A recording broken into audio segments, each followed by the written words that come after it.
मंगलम भगवान वीरो मंगलम गौतमो गणी मंगलम कुंद कुंदार्यो जैन धर्मोस्तु मंगलम सर्वमंगलमांगल्यम सर्वकल्याणकारकं प्रधानं सर्वधर्माणां जैनं जयतु शासनं।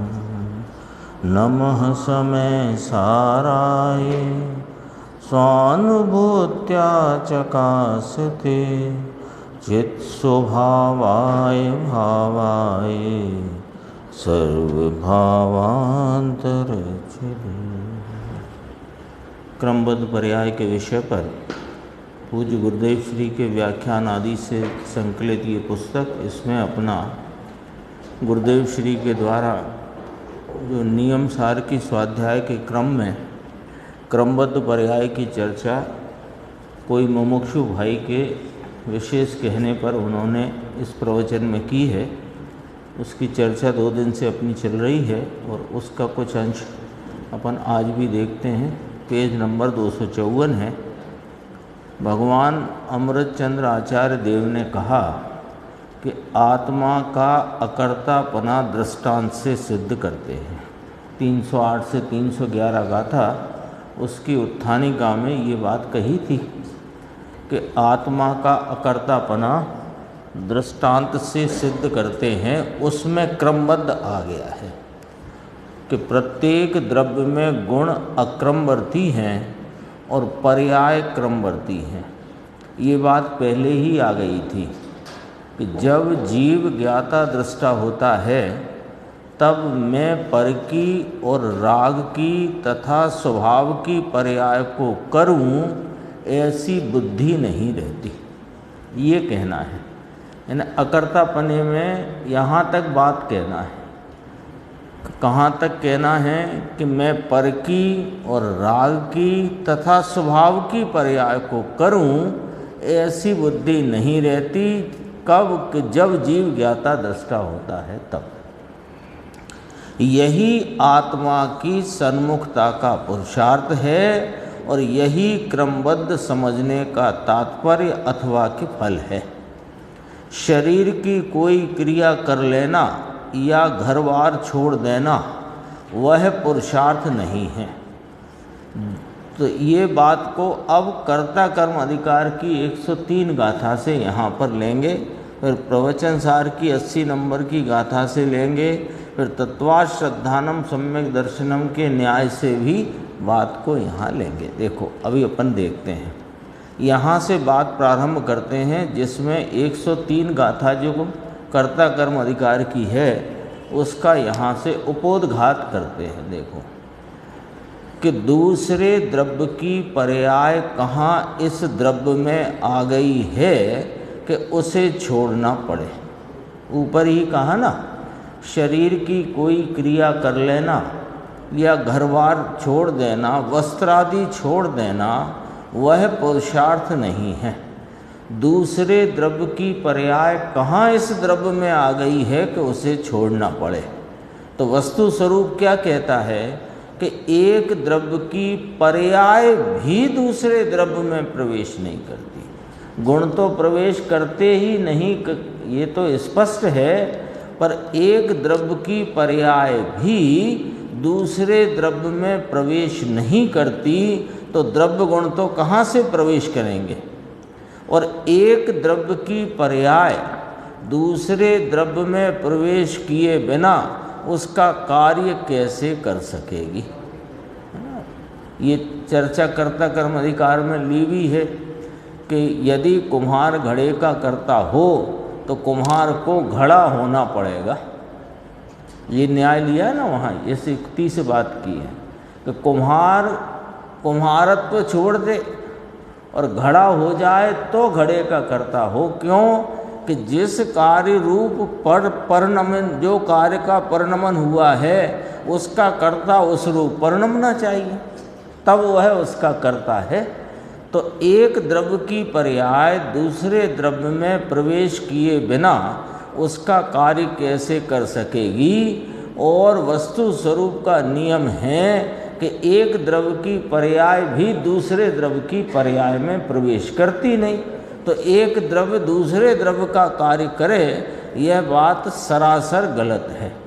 ये वाली बात है ना, इसको लिया कि समय सार कर्ता कर्म अधिकार की 103 गाथा में आता है कि द्रव्य जब पर द्रव्य में संक्रमण ही नहीं करता तो पर का कार्य किस प्रकार करेगा। संक्रमण माने वह अपने स्वरूप को छोड़कर उस रूप हो जाए, इसका नाम संक्रमण है। संक्रमित हो जाना होता है ना, तो संक्रमण का अर्थ कि वह अपने रूप स्वरूप को छोड़ दे और दूसरे के रूप स्वरूप हो जाए तो संक्रमण हो। तो जब द्रव्य पर द्रव्य में संक्रमण ही नहीं करता तो पर का कार्य किस प्रकार करेगा। प्रश्नवाचक। अरे भगवान, तूने द्रव्य गुण पर्याय का निर्णय ही नहीं किया।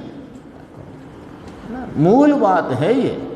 द्रव्य गुण पर्याय का स्वरूप को जानना, उसका यथार्थ निर्णय हो तो उसमें किस भाव को गौण करना है और किसको मुख्य करना है, किसकी अनादि से दृष्टि चली आई है और किस उस दृष्टि का फल क्या आया और अपना हित करना है तो किस भाव को दृष्टि में से छोड़ना है और किस भाव को ग्रहण करना है। ये द्रव्य गुण पर्याय का निर्णय न हो तब तक ये कार्य संभव नहीं है। ये बात यहाँ कही कि देखो, इस पूरी पंक्ति को देखो कि तूने, अरे भगवान, तूने द्रव्य गुण पर्याय का निर्णय ही नहीं किया।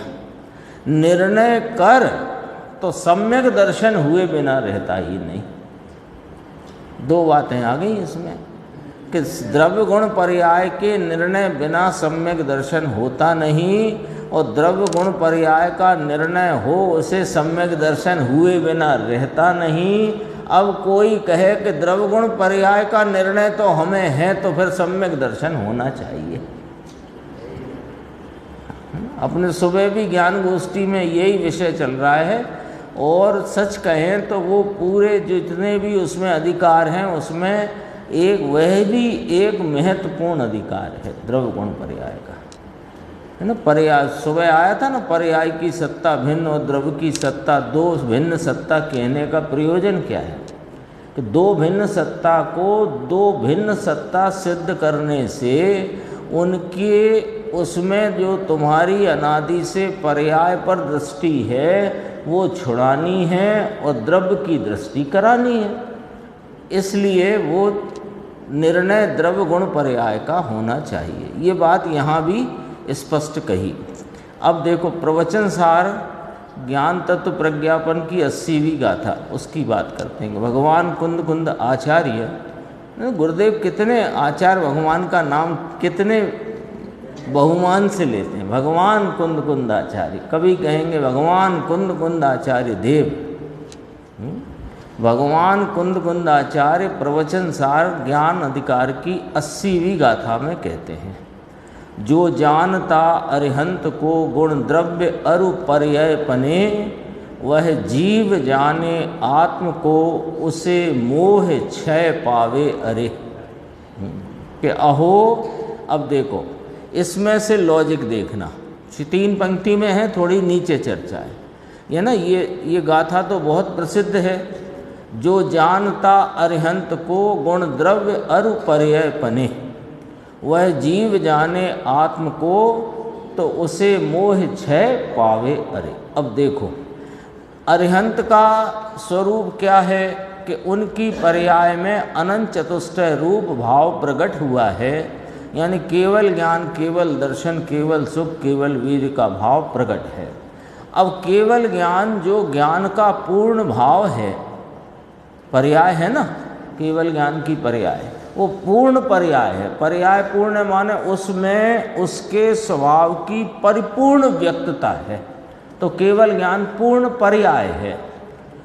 अब यहाँ लॉजिक देखना कि मेरी पर्याय तो पूर्ण नहीं है और भगवान तो अपनी पर्याय में पूर्ण जानते हैं, तो वह पूर्ण पर्याय कहाँ से आई?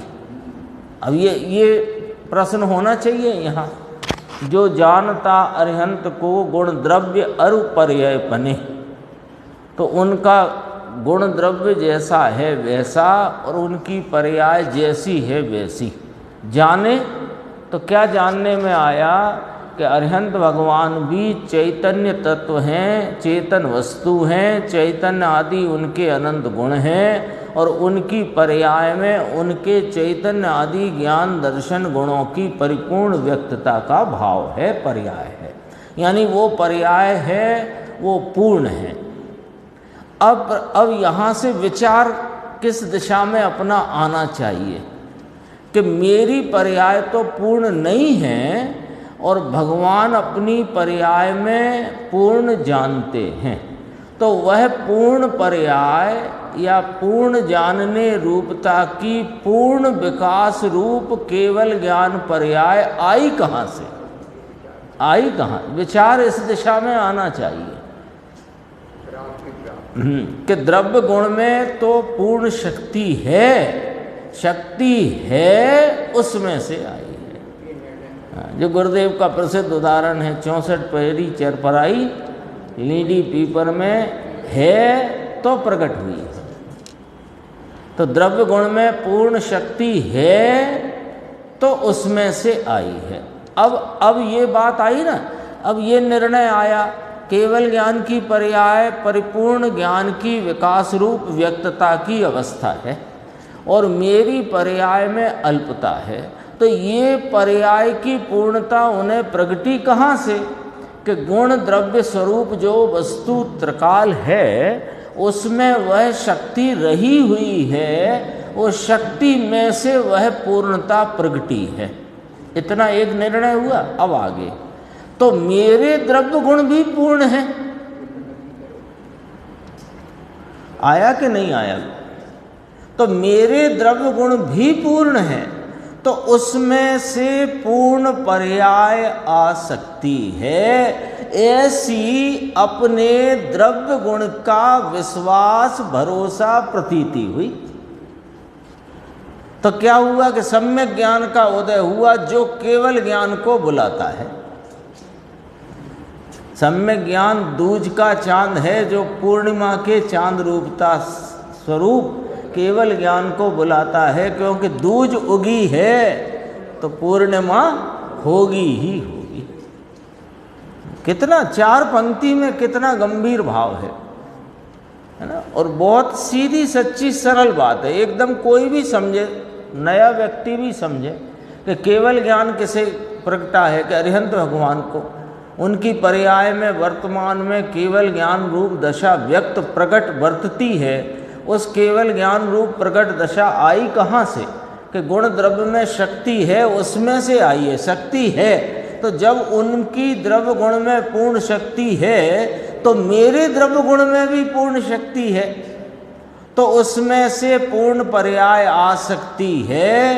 ये बात स्वीकार होते ही अपने गुण द्रव्य स्वरूप जो शक्ति का स्वरूप पुंज है उस पर दृष्टि गई और उसकी प्रतीति भरोसा विश्वास हुआ।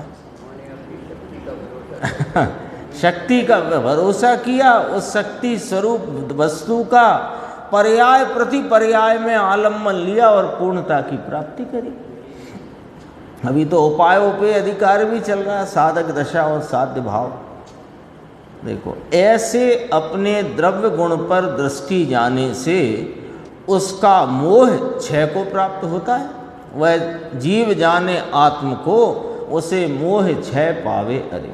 सबसे संक्षिप्त अर्थ है 80 नंबर की गाथा का, लेकिन सबसे संक्षिप्त और पूरा और सीधा ना। बहुत टीका में तो बहुत विस्तार किया आचार्य अमृतचंद्र देव ने, लेकिन यहाँ तो एकदम उसका मूल भाव गुरुदेव ने 4 पंक्ति, 4 भी नहीं है, 3.25 पंक्ति है, इतने में कह दिया। देखो अब इसी बात को और आगे कहेंगे। बीच में गुरुदेव ने याद किया तत्वार्थ श्रद्धानम सम्यक दर्शनम, ये कहा है ना। तो तत्वार्थ श्रद्धान में सातों तत्व आ गए, उसमें मोक्ष तत्व अर्थात केवल ज्ञान यानी कि पूर्ण पर्याय ये आ गई। मिलाओ इसको, अरिहंत को जानना ना, जो जानता अरिहंत को गुण द्रव्य अरु पर्याय पने, तो वो अरिहंत को जानना माने पूर्णता को जानना।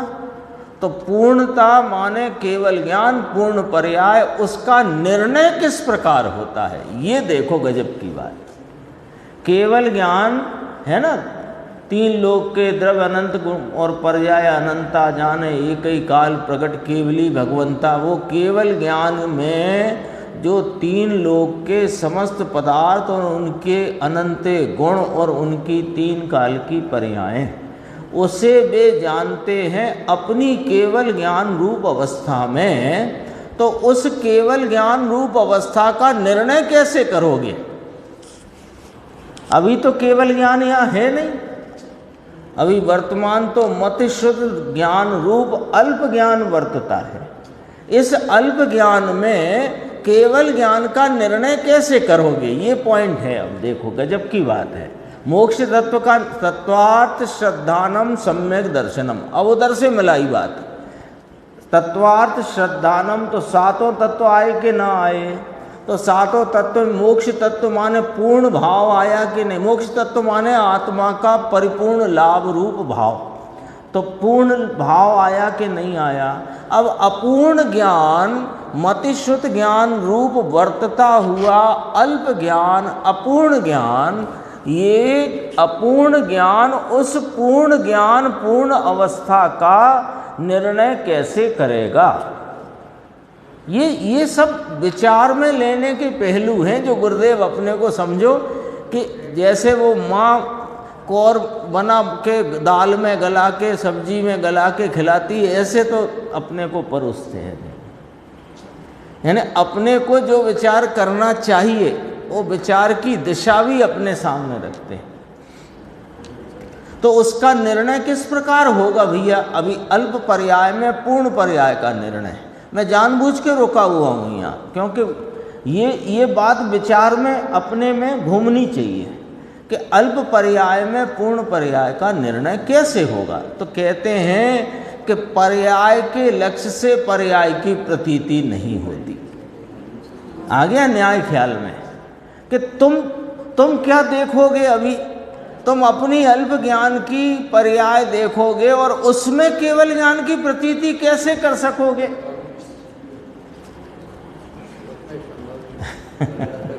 कितना लॉजिक से बात है। जो पर्याय तुम्हें अभी वर्तती है, ज्ञान स्वरूपी हो तुम, परिपूर्ण अनंत सामर्थ्य के धनी ऐसे ज्ञान स्वरूपी हो, लेकिन पर्याय में तो अभी प्रगटता व्यक्तता अवस्था में तो अल्पता वर्तती है।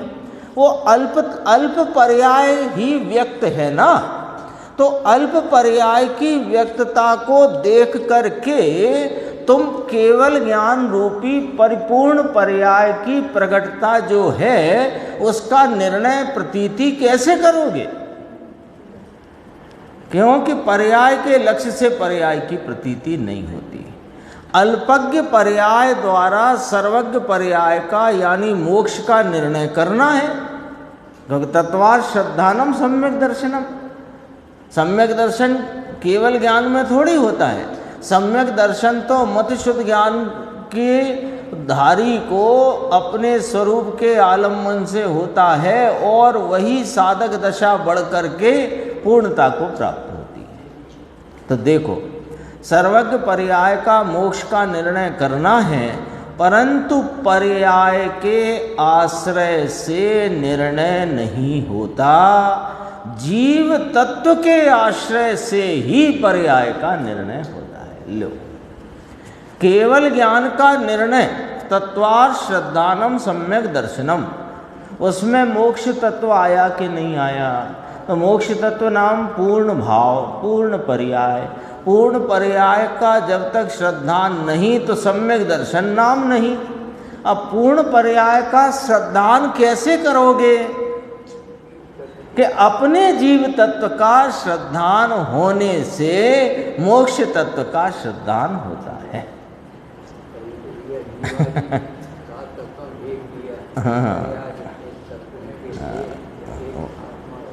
एक आत्मा उपाधि, जीव तत्व के आश्रय से ही पर्याय का निर्णय होता है।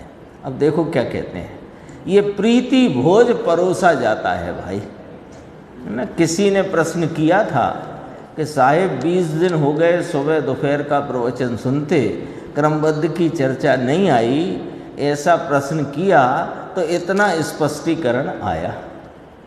यथार्थ प्रश्न का योग्य काल था वो प्रश्न भी वो श्रोता के चित्त में आया और उसने फरमाया, योग्य प्रश्न का योग्य काल था।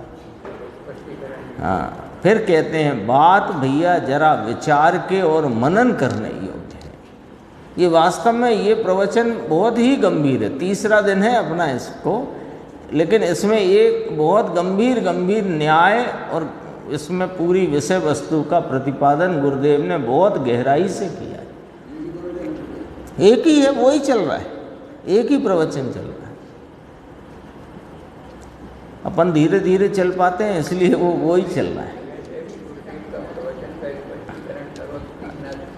देखना चौगना समय लगता है वास्तव में।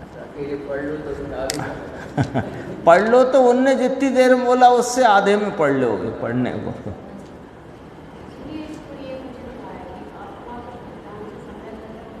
हाँ, एक वचन, हाँ, 7 तत्व, एक जीव तत्व के श्रद्धान में 7 तत्व का श्रद्धान समाया हुआ है, ये कहना है। देखो फिर कहते हैं बात जरा विचार और मनन करने योग्य है। केवल ज्ञान क्या है कि मोक्ष तत्व है, तो 7 तत्व में मोक्ष तत्व आ गया। भगवान ने 2 जगह कहा है कि 7 तत्व की श्रद्धा करना, तो 7 तत्व में केवल ज्ञान रूप मोक्ष तत्व आ जाता है। केवल ज्ञान में 3 काल ज्ञात होते हैं। केवल ज्ञान किसे कहते हैं? जिसमें 3 लोक के सर्व पदार्थों की 3 काल की पर्याय युगपत प्रत्यक्ष जानने में आती है, तो उसमें 3 काल ज्ञात होते हैं। दूसरी बात ये कही, एक तो तत्वार्थ श्रद्धानम सम्यक दर्शन कहा, और तो इसमें भी मोक्ष तत्व की श्रद्धा की बात कही, तो उसमें भी जीव तत्व की श्रद्धा करें तो मोक्ष तत्व की श्रद्धा होती है।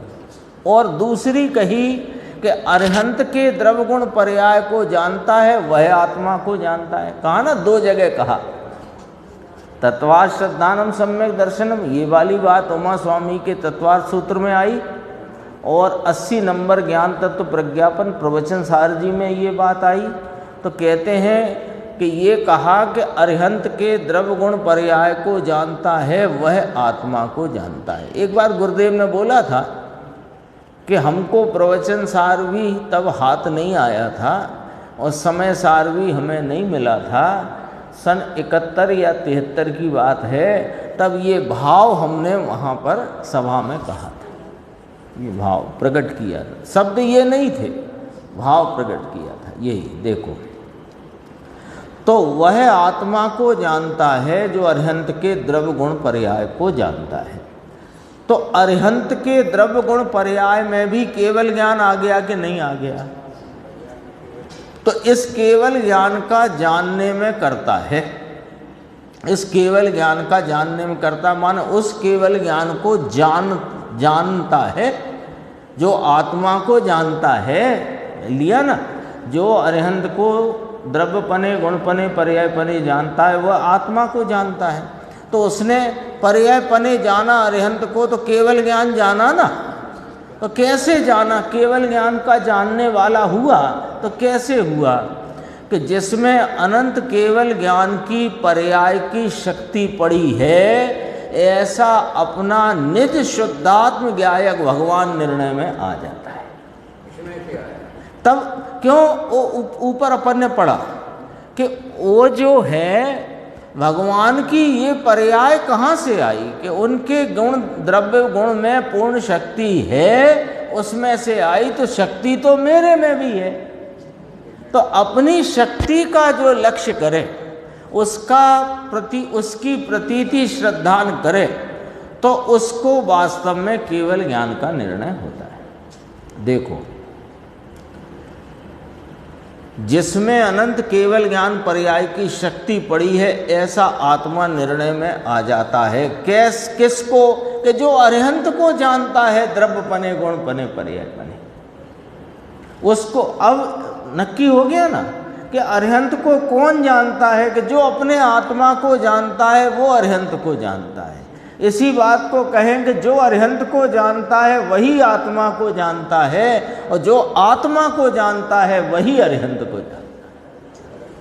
और इसी का नाम तत्वार्थ श्रद्धानम सम्यक दर्शनम है।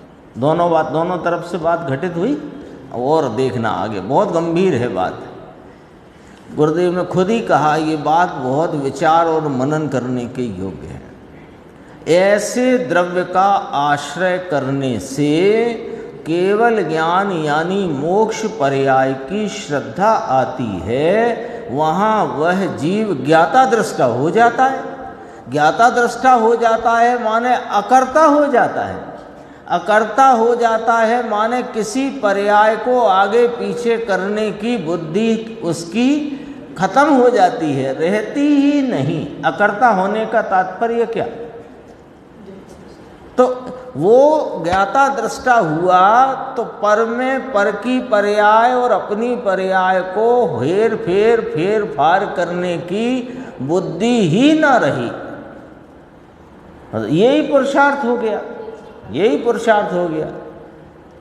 और पर का अकर्ता होता है, इसका नाम ही पुरुषार्थ है, और इसी का नाम सम्यक दर्शन, सम्यक ज्ञान है। तो मुमुक्षु ने कहा फिर से समझाइए साहब, बात तो गंभीर कही है, तो कहा फिर से समझाइए। तो फिर समझाते हैं विस्तार से। देखो, कहते हैं देखो, तत्वार्थ श्रद्धानम सम्यक दर्शनम कहा है, तो तत्व कितने हैं? कि जीव, अजीव, आश्रव, बंध, संवर, निर्जरा, मोक्ष, ये 7 तत्व है। इनमें मोक्ष तत्व का लक्षण केवल ज्ञान है भैया कि मति ज्ञान है? उसने कहा फिर से समझाइए, तो फिर से समझ लो कि ये मोक्ष तत्व का लक्षण केवल ज्ञान है कि मति ज्ञान है, पूर्ण ज्ञान है कि अल्प ज्ञान है। मोक्ष अर्थात केवल ज्ञान तत्व, केवल ज्ञान तत्व वह पर्याय है, परंतु पर्याय की श्रद्धा पर्याय के आश्रय से नहीं होती, ये समझा रहे हैं। गुरुदेव ने कहा हम यही पहले भी पिछले पैराग्राफ में जो बात कही, यही बात समझा रहे हैं कि पर्याय की श्रद्धा पर्याय के आश्रय से नहीं होती। उसका लॉजिक दिया था ना, अभी पर्याय में मति ज्ञान वर्तता है, अल्प ज्ञान वर्तता है, तो अभी पर्याय को देखोगे तो क्या दिखेगा? अल्प ज्ञान। उस अल्प ज्ञान में पूर्ण ज्ञान का निर्णय कैसे करोगे? उस अल्प ज्ञान में जो हाजरा हुजूर अनंत केवल ज्ञान की पर्यायों की सामर्थ्य स्वरूप जो वस्तु त्रैकालिक ध्रुव स्वरूप विद्यमान है, उसका लक्ष्य करोगे तो केवल ज्ञान का निर्णय होगा। कितनी गजब की बात है। पर्याय की श्रद्धा द्रव्य के आश्रय से होती है। अभी केवल ज्ञान पर्याय तो है ही नहीं, तो केवल ज्ञान का निर्णय कैसे करना? और उदार बुद्धि का निर्णय काम आता नहीं। उदार बुद्धि माने शास्त्र में लिखा है कि केवल ज्ञानी भगवान 3 लोक के सब पदार्थों को, उसके अनंत गुणों को, उनकी 3 काल की पर्यायों को युगपत प्रत्यक्ष जानते हैं। इसलिए हम कहते हैं कि केवल ज्ञान सब लोकालोक को जानता है। तो ये इससे तो काम तुम्हारा नहीं चलने वाला, उनका तो चल ही रहा है, वे तो निजानंद रसलीन है। तो अपना कैसे चले कि केवल ज्ञान का निर्णय करो? तो केवल ज्ञान का निर्णय पर्याय के आलम्बन से होगा नहीं, क्योंकि पर्याय में तो अभी केवल ज्ञान है ही नहीं। तो फिर केवल ज्ञान का निर्णय कैसे करना कि भगवान आत्मा में सर्वज्ञ स्वभाव पड़ा है, अनादि अनंत त्रिकाल ध्रुव स्वरूप सामान्य सदृश रूपता का एक रूप भाव परिपूर्णता पवित्रता से रहा हुआ है। उसका आश्रय लेने से सम्यक दर्शन पर्याय प्रकट होती है, तो उसमें मोक्ष पर्याय की श्रद्धा आ जाती है। अपने सर्वज्ञ स्वभाव के निर्णय में सारे ही तत्व की श्रद्धा आ गई, सारे ही तत्वों की। अल्प ज्ञान में अल्प ज्ञान के आश्रय से केवल ज्ञान की श्रद्धा नहीं हो सकती, इसलिए केवल ज्ञान की श्रद्धा करने के लिए द्रव्य का आश्रय लेना पड़ता है। अतः अपनी पर्याय में द्रव्य का आश्रय लेता है, यही पुरुषार्थ हो गया, यही पुरुषार्थ है जो सब क्रमबद्ध है। जैसा केवल ज्ञानी ने देखा है वैसा ही होगा, मेरे अनंत भव होने होंगे तो होंगे, मेरा मुक्ति जब केवल ज्ञानी के ज्ञान में दिख रही है तभी होगी, ये तुम केवल ज्ञान का निर्णय करके बोलते हो कि ऐसे ही बोलते हो। यदि केवल ज्ञान का निर्णय करके बोलो तो ये प्रश्न ही उत्पन्न नहीं होता कि पुरुषार्थ कहाँ रहा, क्योंकि पुरुषार्थी को क्यों करके प्रश्न होगा कि पुरुषार्थ कहाँ, वो तो स्वयं पुरुषार्थी है ना, जिसने केवल ज्ञान का निर्णय अपने द्रव्य स्वभाव ज्ञाता दृष्टा स्वभाव के आश्रय से। ये तो महापुरुषार्थ है, अपूर्व पुरुषार्थ है। तो अपूर्व होने से अनंत पुरुषार्थ का है। फिर थोड़ा ये छोड़ दिया मैंने, इसमें वही वाली बात कही है, जगत में सर्वज्ञता है, केवल ज्ञान है, तो ज्ञान गुण की पूर्ण पर्याय है। उस सत्ता का स्वीकार अपनी अल्पज्ञ पर्याय में पर्याय के आश्रय से नहीं होता। अब अपन देखो, अब गुरुदेव जरा ये बात कहते हैं, ये प्रिंटिंग वालों ने भी इसको बोल्ड कर दिया है। युवाओं को यह समझना चाहिए, अब इस तत्व को भली भांति टिकाए रखना युवाओं का कार्य है। देखो, ये युवाओं क्यों कहा, बच्चे क्यों ना कहा, समझना बात को कि बच्चों को आप परिचय करा सकते हो, लेकिन तत्व की गहराई तो युवान को ही पकड़ में आएगी। तो ऐसे तो कहते हैं 8 वर्ष की अवस्था में भी सम्यक दर्शन हो सकता है और सम्यक दर्शन पूर्वक केवल ज्ञान भी हो सकता है, वो बात ठीक है अपनी जगह, लेकिन एक अपन सामान्य रीति से बात करते हैं कि बच्चों को 7 तत्वों का, 6 द्रव्य का, 5 अस्थिकाय का परिचय करा सकते हैं, परिचय कराना चाहिए, लेकिन ये टिकाए रखना युवाओं का कार्य है, क्योंकि अकेले नाम रटाने से थोड़ी ये मूल तत्व टिकने वाला है।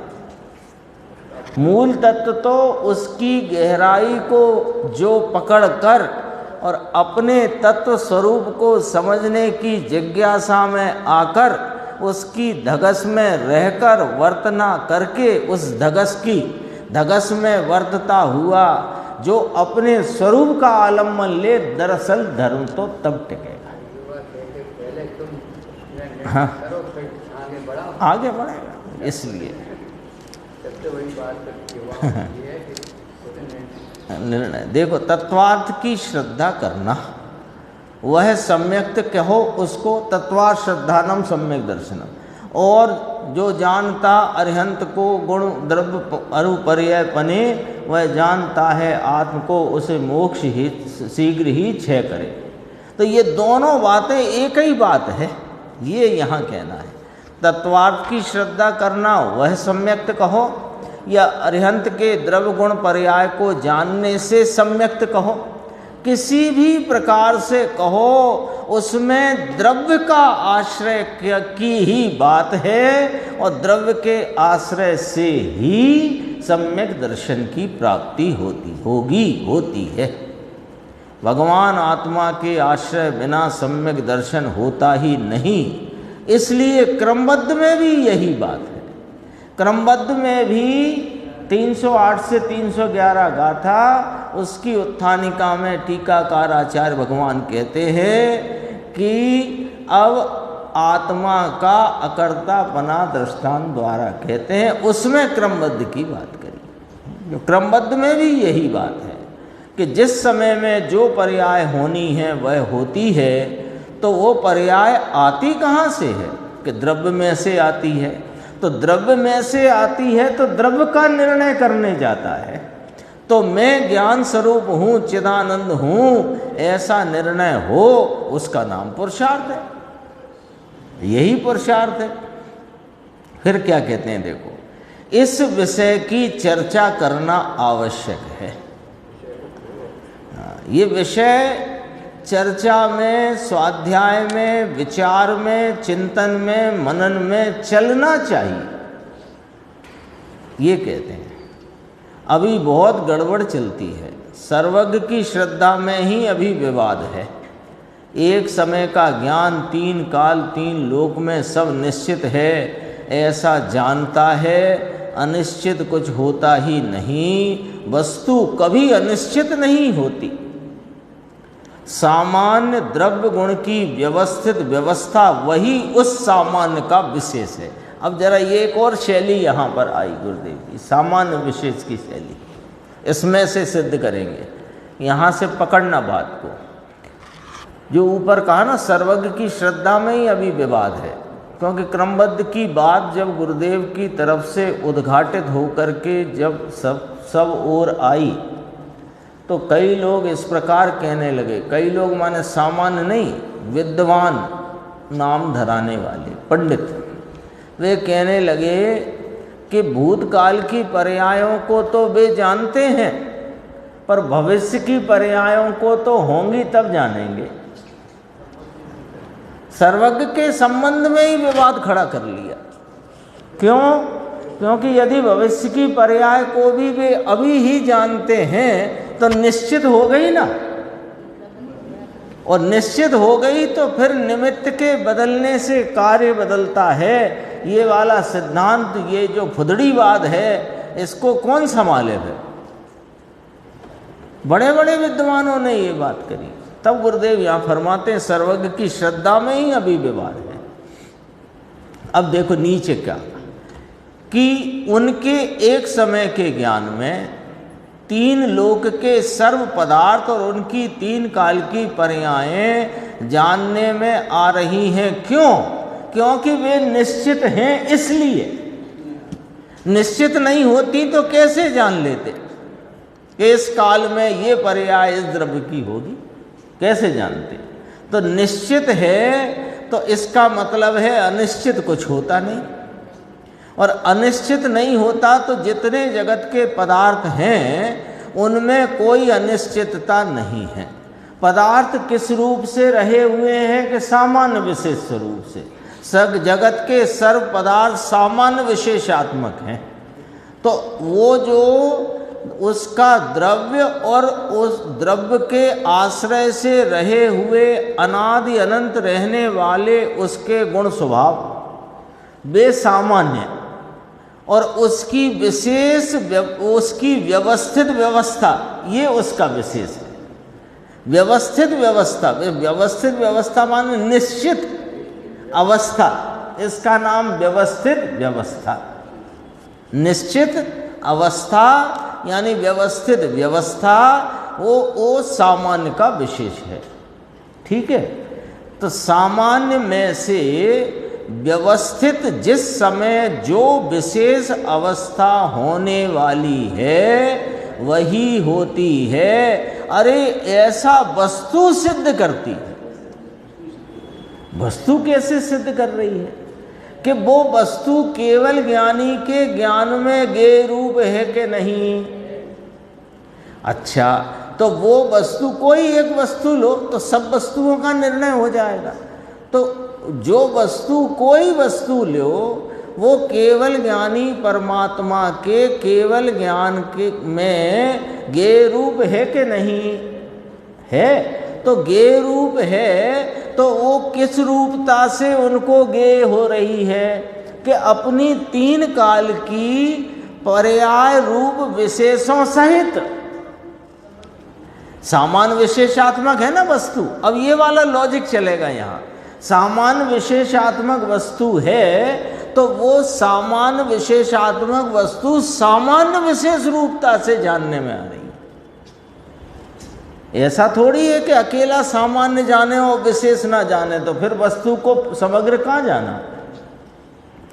तो सामान्य विशेष रूप से वह जानने में आ रही है, तो उसके विशेष कौन है कि उसकी हो चुकी, हो रही और होने वाली सर्व अवस्थाएं उसके विशेष है। तो वे सब निश्चित अवस्थाएं केवल ज्ञानी के ज्ञान में जानने में आई हैं, तो वो वस्तु जो उनके ज्ञान का गेय है उसमें उसके सर्व विशेष व्यवस्थित हैं, निश्चित हैं, ऐसा उस वस्तु ने सिद्ध कर दिया। हाँ, वस्तु को समग्रपने जानते हैं, तो वस्तु कैसी है तो अपन यहाँ से उसको खोलते हैं। वस्तु सामान्य विशेष स्वरूप है, प्रत्येक वस्तु सामान्य विशेष स्वरूप है। सामान्य क्या कि उसके अनंत स्वभाव रूपता जो अनादि अनंत रहती है वह उसका सामान्य भाव है, और उसकी व्यवस्थित व्यवस्था वह उसका विशेष है। तो वे सर्व विशेषों को जान रहे हैं कि नहीं, तो वो केवल ज्ञानी के ज्ञान में गेय रूप वस्तु अपने सर्व विशेषों से निश्चित रूप रही हुई है, तो वस्तु सिद्ध कर रही है अपने परिणमन की क्रमबद्धता को।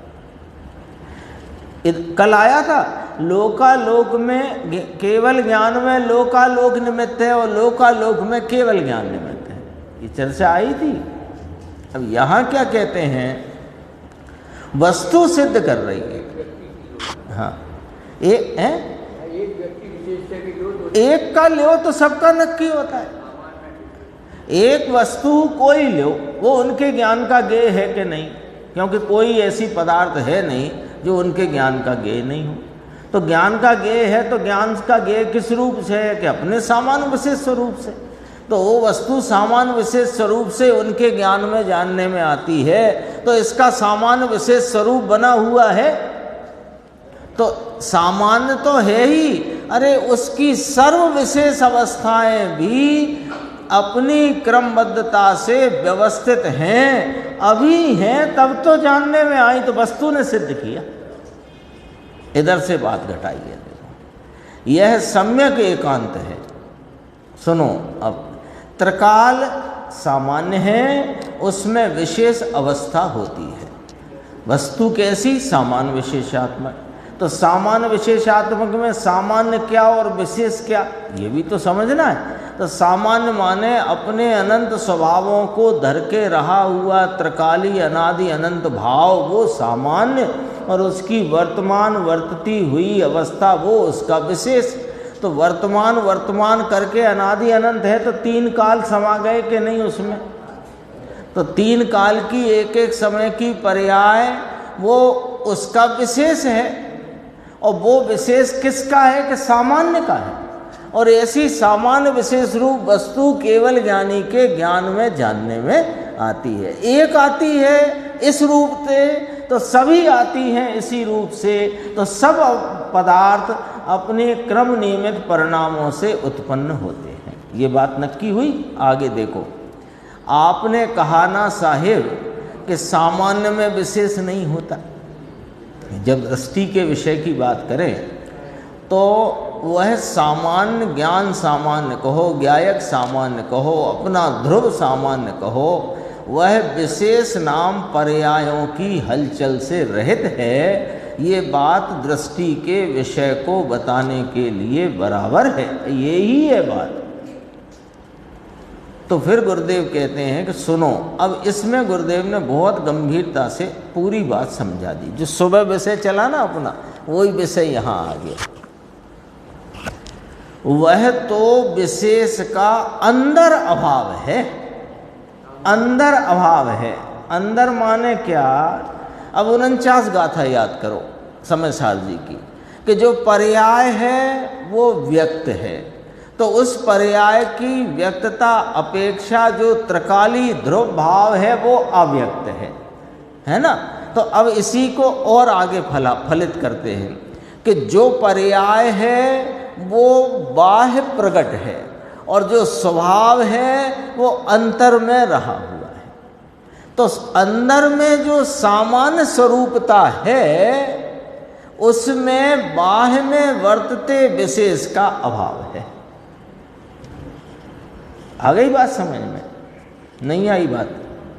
आई ना। सामान्य विशेष दो धर्म कहे कि नहीं कहे? तो दो धर्म हैं तो दो भाव अलग अलग है कि नहीं? नहीं तो दो क्यों?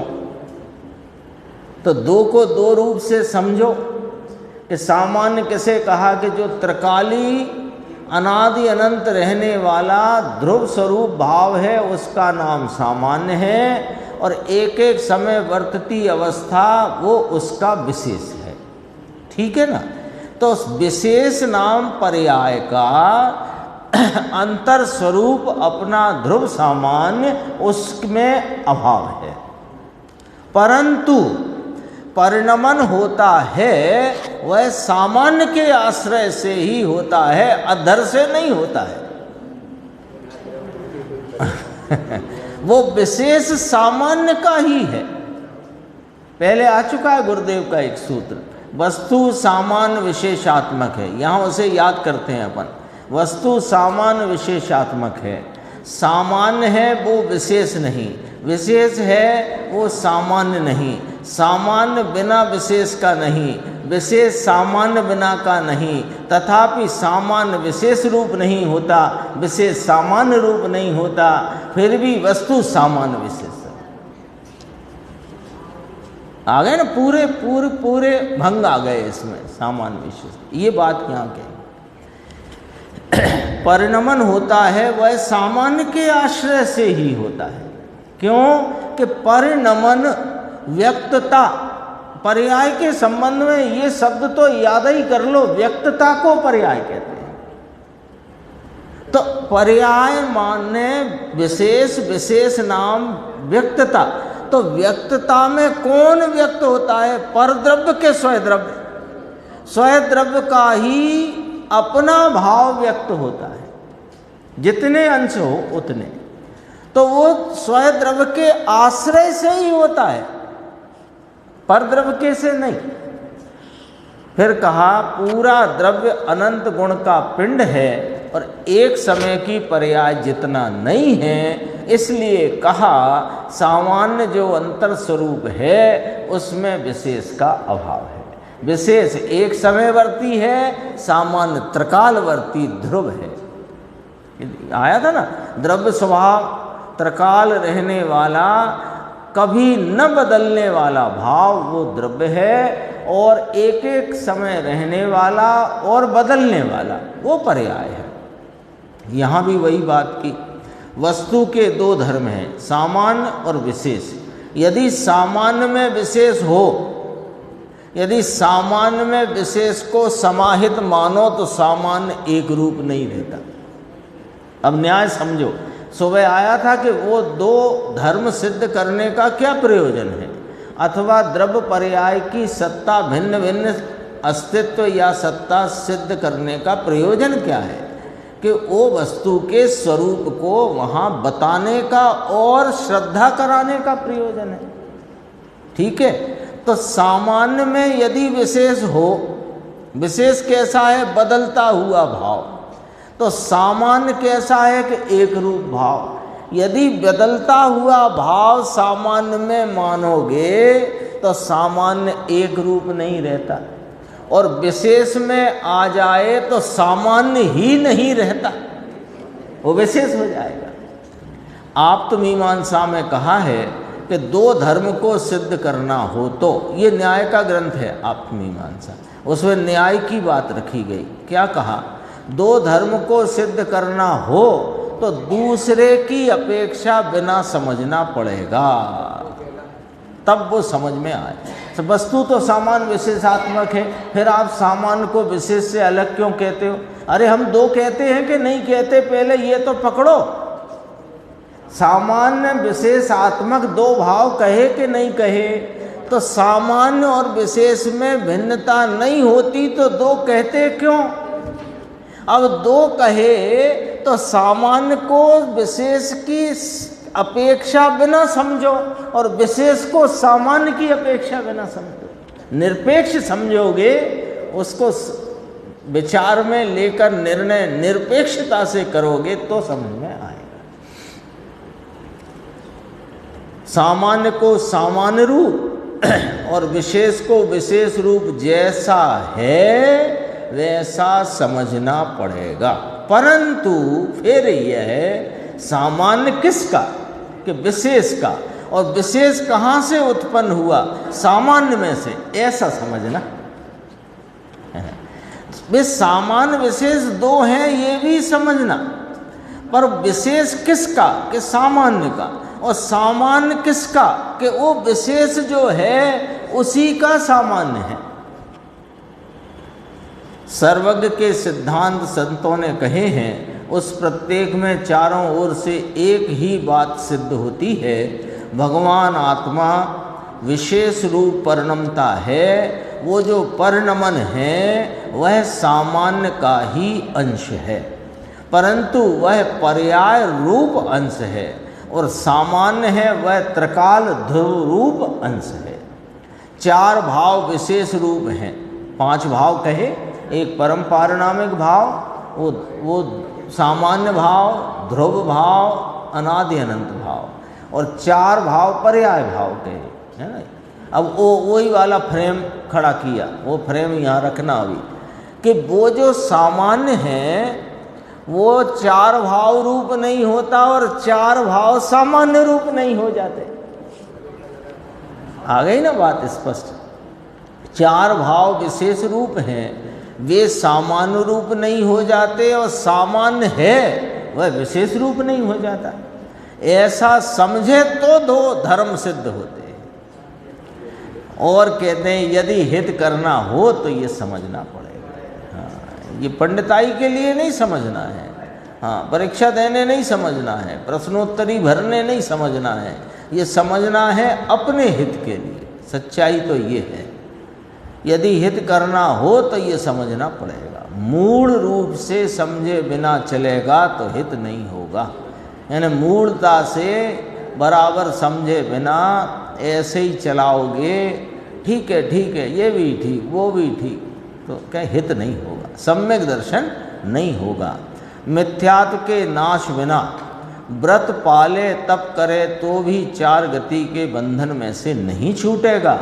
आचार्य देव तो कहते हैं कि एक वस्त्र का टुकड़ा रखकर यदि मुनिपना मानता है तो उसे नौ तत्व की यथार्थ श्रद्धा नहीं लो, और मुनिपना मनवाता है तो निगोद में चला जाएगा। कठोर है बात, लेकिन सत्य है, सत्य है। वस्त्र का एक टुकड़ा, चश्मा वस्मा सब इसी में समा गए। कोई एक देह मात्र परिग्रह, नियम सार में तो पूरी टीकाकार पद्म प्रमलधारी देव ने तो जगह जगह लिख दिया, देह मात्र परिग्रह है जिनको, हैं? और उपकरण के रूप में दोष कहे बाह्य संयम के उपकरण रूप में। बाकी पुस्तक का भी ऐसा है, पुस्तक लेके नहीं चलते हैं,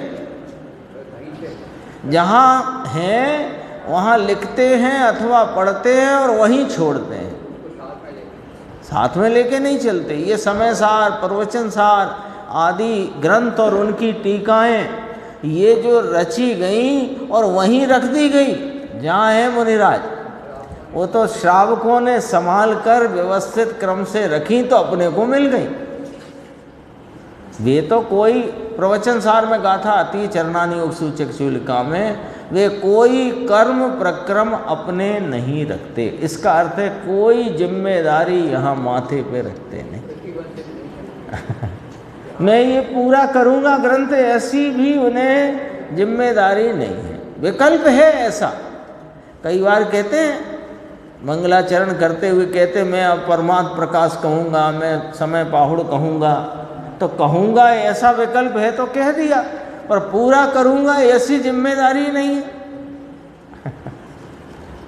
देखो कितनी कठिन बात कही। एक वस्त्र का टुकड़ा रखकर यदि मुनिपना मानता है तो उसे नौ तत्व की यथा श्रद्धा नहीं, और मुनिपना मनवाता है तो निगोद में चला जाएगा, क्योंकि तत्व में अंतर हो गया। तीन कषाय के अभाव वाली मुनि दशा, मुनि दशा की एक ही पहचान, तीन कषाय चौकड़ी की अभाव रूप प्रचुर स्वय संवेदन की दशा, उसका नाम मुनिपना है। उसमें वस्त्र ग्रहण का विकल्प ही नहीं होता, ऐसी वस्तु स्थिति है। ये गुरुदेव का प्रवचन छपा 2006 में है, था पुराना। और ये फिर अब 72 नंबर गाथा पर गुरुदेव का एक प्रवचन है, और एक और प्रवचन है आगे भी, उस पर है।